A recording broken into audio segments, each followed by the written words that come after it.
প্রতি বছরের মতো মকর সংক্রান্তিতে অর্থাৎ সংক্রান্তির দিন মায়ের বাড়িতেই আমাদের নিমন্ত্রণ থাকে।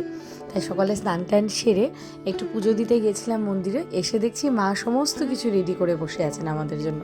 এসে দেখছি ফুলমাসিও এসছে, আর আমাদের অল্প একটু নাড়া ছিল, সেগুলো একটু পুড়িয়ে মায়ের হাতের যত রকমের পিঠাপুলি মা বানিয়েছে কাল রাত থেকে, সেই সমস্ত পিঠেপুলি আজ খাওয়ার পালা।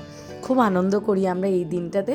আমার শ্বশুরমশাই যতদিন ছিলেন আমরা মানে আমাদের নিজস্ব বাড়িতে আমরা খাওয়া দাওয়া সেরে তারপর মার বাড়িতে আসতাম, কিন্তু শ্বশুরমশাই মারা যাওয়ার পর থেকে এই প্রথাটা প্রায় উঠেই গেছেই বলতে পারো।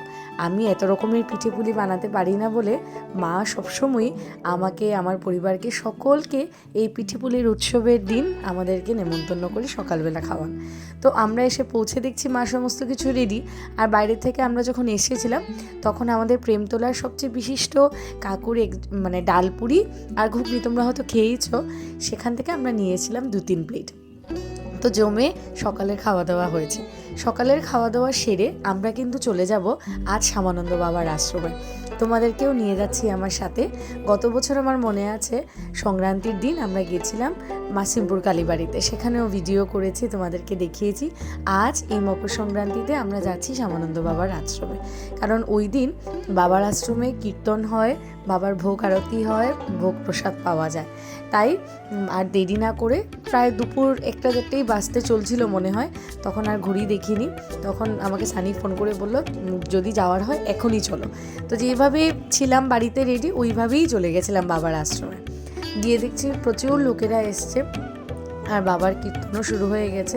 সকাল থেকেই কীর্তন চলছিল। তো প্রথমেই তোমাদের একটু কীর্তনের দর্শন করালাম, তারপর একে একে প্রত্যেকটা আমরা ঠাকুর ঘরে গিয়ে প্রণাম করেছি। তো তোমাদেরকে একটু দেখাই। অনেকদিন যারা দূরে আছো আমার ভিডিও দেখো, শ্যামানন্দ বাবাকে দূর থেকে প্রণাম করো। সকলের এই দিনটা আগামী বছর যেন খুব ভালো কাটে, ঠাকুরের কাছে এটাই প্রার্থনা করি, আমরা সকলে যেন সুস্বাস্থ্য সুসম্পদে যেন বাঁচতে পারি, তাই না? ঠাকুরকে প্রণাম করলাম, ঠাকুরের কাছে ক্ষমা প্রার্থী করলাম যে ঠাকুর যত রকমের অন্যায় করেছি সে সমস্ত পাপ থেকে মুক্তি দিও, ছেলে মেয়েদেরকে নিয়ে যেন সংসারে সুখে শান্তিতে থাকতে পারি। তো ঠাকুরকে প্রণাম করে এইদিকে আস্তে আস্তে কিন্তু নিয়ে চলে যাব আমরা প্রসাদের পালা, কারণ দুপুরবেলা বাড়িতেও আজকে আয়োজন। তো বাবার আশ্রমে একটু ভোগের প্রসাদটা নিয়েই আজ বাড়ি যাওয়ার ইচ্ছে। বাবার আশ্রমে আসলে জানো চোখটা জুড়িয়ে যায় এই ফুলের বাগানটা দেখলে।